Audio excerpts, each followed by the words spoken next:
Hello students, welcome to our channel. आज हम यहाँ पर क्या करने वाले हैं, जैसा कि आप देख पा रहे हैं, क्वाड्रेटिक इक्वेशंस के 4.1 जो क्वेश्चंस है हम यहाँ पर उसको डील करेंगे। लेकिन उसको डील करने से पहले हम कुछ बेसिक कॉन्सेप्ट जान लेते हैं। बोले तो इंट्रोडक्शन जान लेते हैं कि क्वाड्रेटिक इक्वेशन होता क्या है। ठीक है भाई, कुछ बातें हैं बहुत ही तरीके से ध्यान में रखनी है। वो बातें क्या है, चलिए देखते हैं भाई। क्वाड्रेटिक इक्वेशन क्या होता है? ठीक है, क्वाड्रेटिक इक्वेशन क्या होता है? The standard form of a quadratic equation is ax square plus B x plus c equals to 0। मतलब कोई भी टीचर अगर आपको बोलता है कि क्वाड्रेटिक इक्वेशन क्या होता है, तो आपके दिमाग में ये चीजें नहीं आनी चाहिए, आपके दिमाग में ये चीजें आनी चाहिए। ठीक है, क्वाड्रेटिक इक्वेशन बोलेगा तो ये, और ये बहुत ज्यादा इजी है। सबसे पहले हम क्या करेंगे, a plus B plus C, ये तो कोई भी लिख सकता है, इसको याद रखने की ज्यादा जरूरत नहीं है। a प्लस बी प्लस सी, यहाँ क्या करना, x की पावर 2 रखना, x की पावर कुछ नहीं है मतलब 1 रखना, और यहाँ पर x मत रखना। ये बात समझ में आ गई। जनरली क्या होता है, x की पावर जो 1 है ना, वो लिखी नहीं जाती है। पावर में कुछ नहीं है मतलब 1 है, लेकिन लिखा नहीं जाता है। तो ये हो गया आपका फॉर्मूला, किसका? क्वाड्रेटिक इक्वेशन का। फॉर्मूला तो नहीं कह सकते, इसको हम स्टैंडर्ड फॉर्म या जनरल फॉर्म कहेंगे। ठीक है, यहां तक चीजें क्लियर है। लेकिन देखो भैया, x यहां पर क्या है, x तो वेरिएबल्स है, लेकिन ये a b c क्या है? Where a b and c are real numbers. अब ये रियल नंबर्स क्या होते हैं? देखो भैया, आपकी बुक में जितने भी नंबर्स है ना, वो सारे के सारे रियल नंबर्स है। कैसे?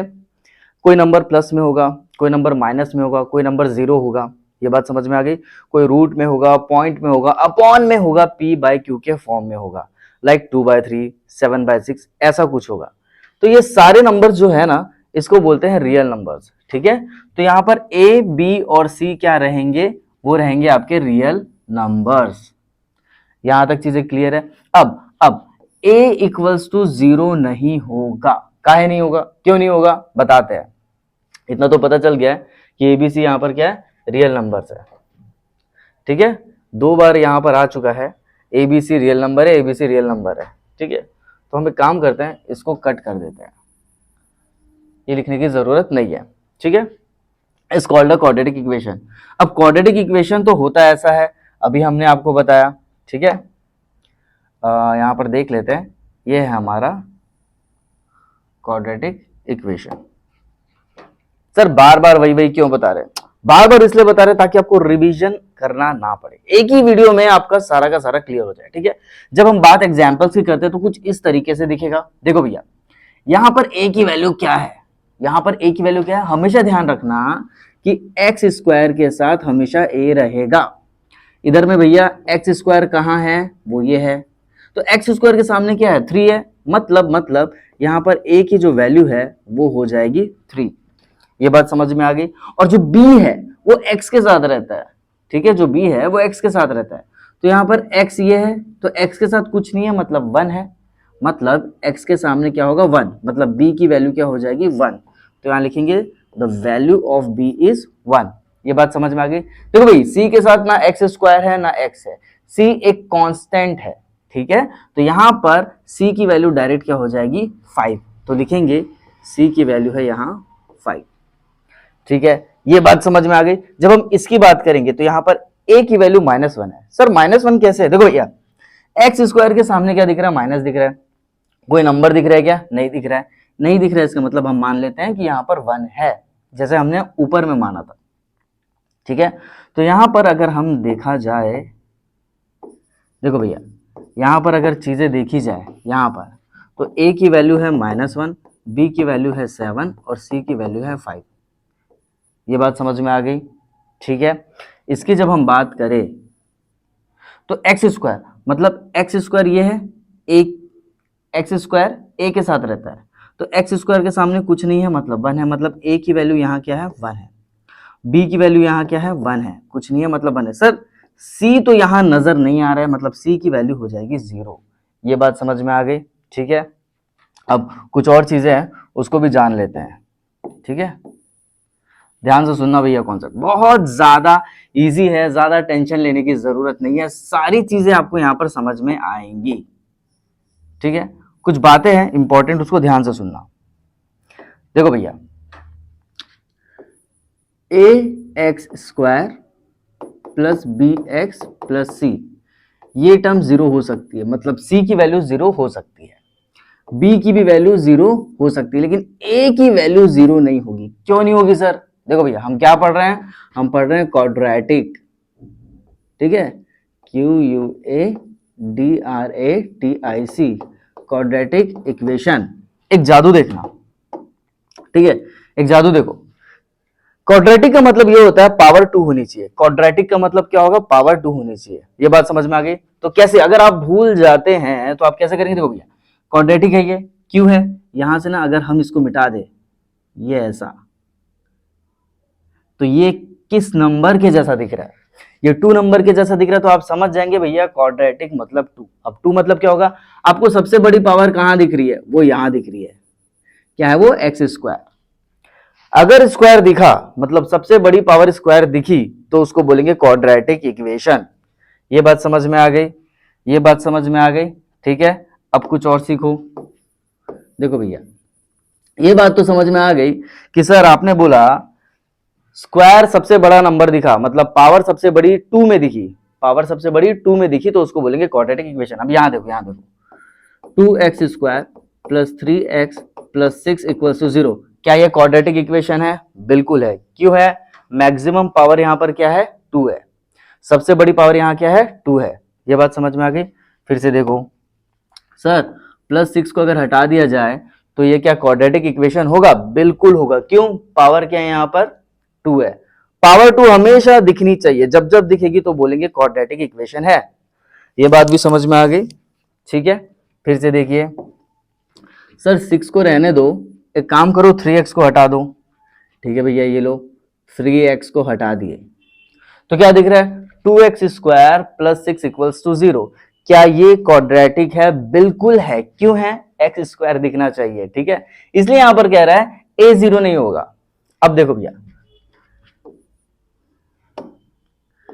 3x प्लस 12 इक्वल्स टू 0, क्या ये क्वाड्रेटिक है? नहीं है, ये क्वाड्रेटिक नहीं है। क्यों? क्यों? यहां पर a इक्वल्स टू 0 हो गया है, मतलब a है ही नहीं। सर कैसे पता चला a नहीं है? भैया एक्स स्क्वायर वाली टर्म नहीं है ना, इसका मतलब a 0 है, इसलिए ये क्वाड्रेटिक नहीं है। क्वाड्रेटिक होने के लिए किसी भी इक्वेशन का पावर में स्क्वायर होना जरूरी है। ये बात समझ में आ गई? बहुत ही सिंपल है, स्क्वायर दिखेगा क्वाड्रेटिक इक्वेशन है, स्क्वायर नहीं दिखा क्वाड्रेटिक इक्वेशन नहीं है, बात खत्म। ठीक है, हमने बार बार आपको बताया सो दैट आपको दिक्कत ना हो। ठीक है, अब देखो method to solve quadratic equation. भाई मेथड्स क्या क्या होते हैं क्वाड्रेटिक इक्वेशन को सॉल्व करने के? तो यहां पर होता है फैक्टराइजेशन मेथड और एक होता है क्वाड्रेटिक मेथड। तो ये फैक्टराइजेशन मेथड और क्वाड्रेटिक मेथड क्या होता है या कैसे करते हैं सॉल्व, इसको देखेंगे हम।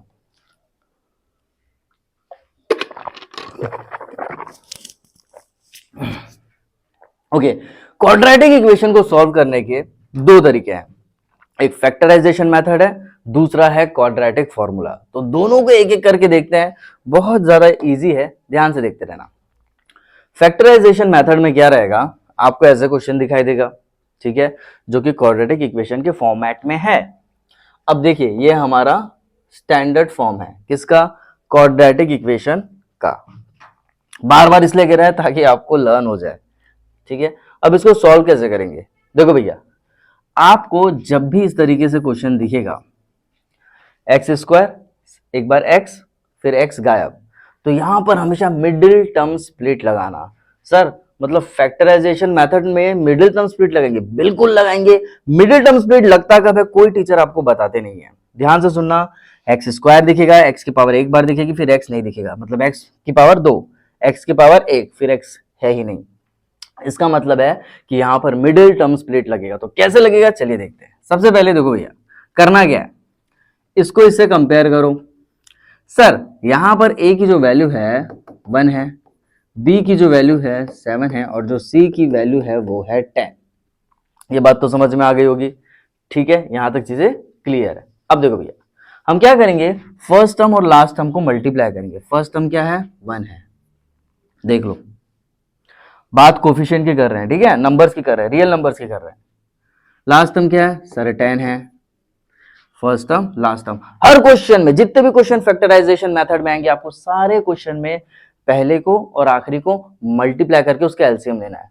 तो 1 इंटू 10 कितना हो जाएगा 10। 10 का ले लो भैया एलसीएम, 2 5 जा 5 1 जा, कितना आया 2 इंटू 5 आया है, ठीक है 2 इंटू 5 आया जो कि 10 आएगा। अब ध्यान से सुनना, ये पहला स्टेप था। सेकेंड स्टेप क्या करेंगे, बहुत ही ध्यान से सुनना, ठीक है।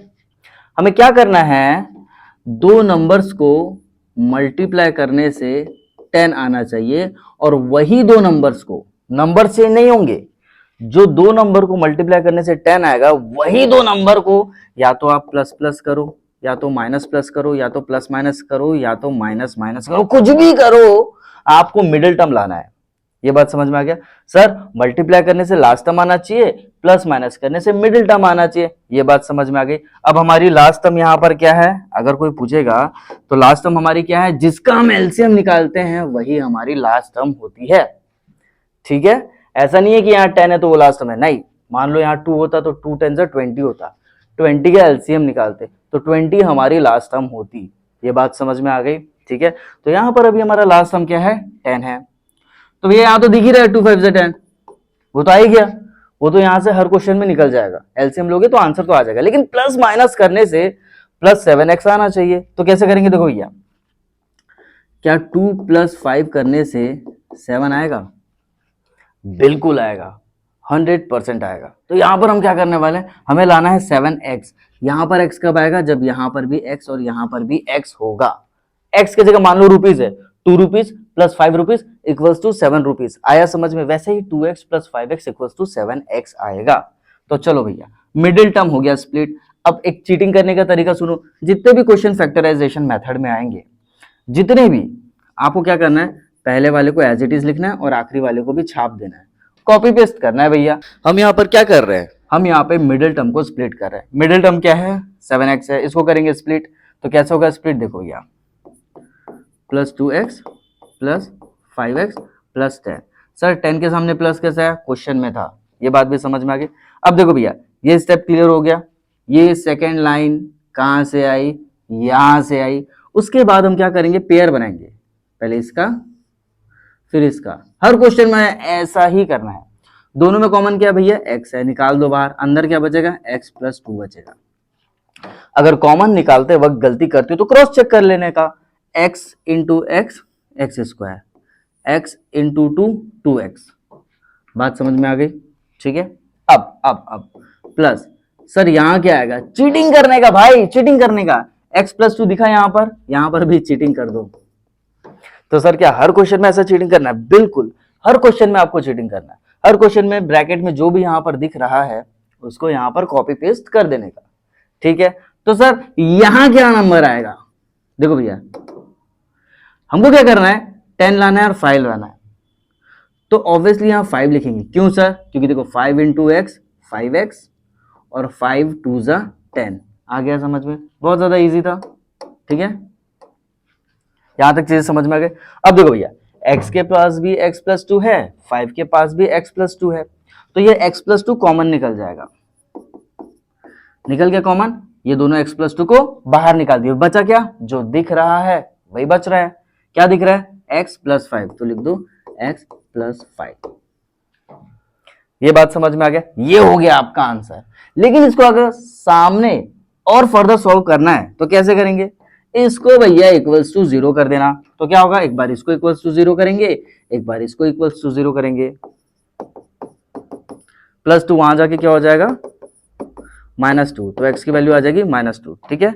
दूसरा, अब इसको भी तो =0 करेंगे, तो x + 5 = 0, बोले तो x की वैल्यू आ जाएगी -5।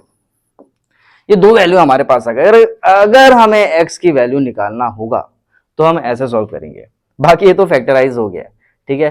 नोट डाउन कर लीजिए। आई होप आपको समझ में आ गई होगी चीजें। अगर आपको नहीं आई तो प्लीज कमेंट सेक्शन में कमेंट करके हमें बताइए कि आपको दिक्कतें कहाँ आ रही है, ठीक है। यहां तक चीजें क्लियर है। अब देखते हैं फॉर्मूला मेथड। देखो भैया फॉर्मूला मेथड मतलब क्वाड्रेटिक फॉर्मूला बोलो या फॉर्मूला मेथड बोलो, दोनों बातें जब भी आप सुनोगे तो समझ जाना ये फॉर्मूला आएगा। फॉर्मूला क्या कह रहा है, x = minus b plus minus under root b square minus 4ac whole upon 2a। याद रखना कुछ बच्चे दिस अपॉन 2a करते हैं, फिर क्या होता है एलसीएम लेना पड़ जाता है, तो ऐसी गलती नहीं करना है। होल अपॉन 2a है। अब भैया ये वीडियो को ध्यान से सुनना, ठीक है। जब जब हम ये फॉर्मूला बोलेंगे आप उसको ध्यान से सुनना, बार बार सुनना, तो आपको याद करने की जरूरत नहीं पड़ेगी। तो देखो भैया फॉर्मूला कैसे याद होगा, x equals to minus b plus minus under root b square minus 4ac whole upon 2a। बात समझ में आ गई। ऐसे ही फॉर्मूला हमने अपने टाइम पे याद किया था, मतलब तुरंत होना चाहिए, बहुत ईजी है ये फॉर्मूला, ठीक है। Minus b plus minus under root b square minus 4ac whole upon 2a। ये बात भी समझ में आ गई। अब इसका यूज कैसे होगा ये सारी चीजें हम आपको आगे आने वाले वीडियो में बताएंगे, लेकिन थोड़ा सा बता देते हैं। देखो भैया मिडिल टर्म स्प्लिट अगर आपसे नहीं होती है, क्वेश्चन में बोला है सॉल्व करिए, एक्स की वैल्यू निकालिए, सिंपल। और मिडिल टर्म स्प्लिट अगर आपसे नहीं होता है तो आप ये फॉर्मूला लगा करके सॉल्व कर सकते हैं। अब ये होगा कैसे, ये सारी चीजें हम आपको तो आगे बताने वाले हैं, ठीक है। और मिडिल टर्म स्प्लिट हो गया तो अच्छी बात है, नहीं हुआ तो इस मेथड से भी कर सकते हैं। या फिर क्वेश्चन कैसे आएगा, आपको फैक्टराइज करना है, आपको मिडिल टर्म स्प्लिट ही लगाना है, तो वो तो हम सीख चुके हैं। एक क्वेश्चन दे देगा, बोलेगा क्वाड्रेटिक फॉर्मूला लगा करके यूज करके हमें सॉल्व करना है, तो फिर हम इसको सॉल्व करेंगे इस फॉर्मूले को लगा के। ये बात भी समझ में आ गई। अगर क्वेश्चन में बोला कि आपको क्वाड्रेटिक फॉर्मूले का यूज करके आंसर लाना है, तब ये फॉर्मूला लगाएंगे, ठीक है। बताएंगे कैसे लगेगी सारी चीजें, ठीक है। ये क्वाड्रेटिक फॉर्मूला सर आपने बता दिया। सर ये रेड में क्या है, जो अंडर रूट के अंदर आ रहा है ना, क्या आ रहा है, बी स्क्वायर माइनस 4ac, उसको बोलते हैं डिस्क्रिमिनेंट। ये आपके एग्जाम में 1 या 2 मार्क का आ सकता है। सर इसके क्वेश्चन बनते कैसे हैं, देखो भैया 4x square plus 3x plus 6 ये क्वेश्चन है। यहां पर a की वैल्यू 4 है, b की वैल्यू यहां क्या है 3 है, c की वैल्यू यहां क्या है 6 है, ये a की वैल्यू हो गई। बस यहां रखना है b स्क्वायर, डिस्क्रिमिनेंट को कैपिटल D से डिनोट किया जाता है, ठीक है। b की वैल्यू क्या है भैया 3 है, 3 का स्क्वायर करेंगे तो 9 माइनस 4 इंटू, सर a की वैल्यू क्या है, a की वैल्यू 4ac है ना, तो 4 इंटू a की वैल्यू क्या है 4 है, 4 इंटू c की वैल्यू क्या है 6 है, तो 6 4 जा 24, 24 इंटू 4 जा 24 इंटू 4 4 जा 16, 4 2 जा 8 9 96 आ गया। तो यहाँ पे आएगा 96 माइनस 9, मतलब आप जो भी वैल्यू यहाँ निकालोगे ऑब्वियसली आंसर माइनस में आएगा। बात समझ में आ रही। तो कभी d की वैल्यू 0 आएगी, कभी d की वैल्यू प्लस में आएगी, और कभी डिस्क्रिमिनेंट बोले तो d की वैल्यू माइनस में आएगी। तो प्लस माइनस 0, इस केस में हम क्या कहेंगे बताते हैं। देखो भैया ठीक है, इतना ध्यान में रखना, डिस्क्रिमिनेंट का फॉर्मूला ये है। ये बात समझ में आ गई। सर अब d की वैल्यू कभी प्लस में आ गई, 0 आ गई, माइनस में आ गई, तो क्या करेंगे, तो भैया ये करेंगे, इसको बोलते हैं नेचर ऑफ रूट्स, ठीक है। ये नेचर ऑफ रूट्स क्या होते हैं, कभी d की वैल्यू बड़ी आएगी 0 से, कभी इक्वल आएगी 0 के, और कभी माइनस आएगी, जैसी अभी हमारा आ रहा था। तो जब माइनस में आएगी ना तो बोलेंगे नो रियल रूट्स। तो क्वेश्चन पूछेगा find the nature of roots, और एक क्वेश्चन दे देगा। अब आंसर कैसा आएगा, हमने अभी थोड़ी देर पहले क्वेश्चन सॉल्व किया, उसमें हमारा आंसर क्या आया, हमारा आंसर आ रहा है माइनस में। 9 माइनस 96 करेंगे तो आंसर माइनस में आएगा। तो जब ये माइनस में आएगा तो हमें बताना ये है कि भैया माइनस मतलब 0 से छोटा, 0 से छोटा मतलब नो रियल रूट्स, इसका आंसर लिख करके आएंगे तभी हमें मार्क्स मिलेगा। ऐसा नहीं है कि डी की वैल्यू बता दिया माइनस में आ गई हो गया, नहीं, आपको वहां बताना पड़ेगा कि नो रियल रूट्स है तभी आपको मार्क्स मिलेंगे। ये बात समझ में आ गई। इक्वल है तो इक्वल रियल रूट्स बताना है, ये बात समझ में आई, ठीक है। इक्वल है तो इक्वल रियल रूट्स बताने हैं, अगर बड़ा है तो 2 डिस्टिंक्ट रियल रूट्स बताना है। 2 डिस्टिंक्ट रियल रूट्स का मतलब है 2 अलग अलग रियल रूट्स, मतलब 2 डिफरेंट रियल रूट्स का मतलब है 2 डिस्टिंक्ट रियल रूट्स। सारे क्वेश्चंस में हम आपको चीजें समझाने वाले हैं। ये बात समझ में आ गई। चलिए अब आगे देखते हैं।